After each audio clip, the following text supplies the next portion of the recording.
পিতা, পুত্র ও পবিত্র আত্মার নামে আমেন।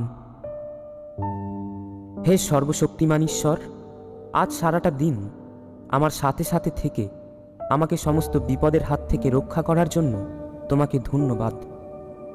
আমার আজকের এই দিনটি শেষ হতে চলেছে এবং আমি ঘুমোতে যেতে প্রস্তুত।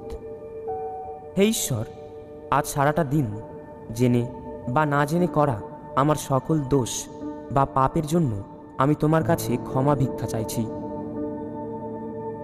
আমার প্রতি যারা অপরাধ করে আমিও যেন তাদের ক্ষমা করতে পারি, এই আশীর্বাদ করো। তুমি তোমার পবিত্র রক্ত দিয়ে আমায় ধৌত করে শুচি করো। আমার ভেতর থেকে সমস্ত খারাপ জিনিসকে তুমি মুছে ফেলো, আর আমাকেও তুমি তোমার সমান পবিত্র করে তোলো। আর তোমার পথে চলতে তুমি আমাকে সাহায্য করো।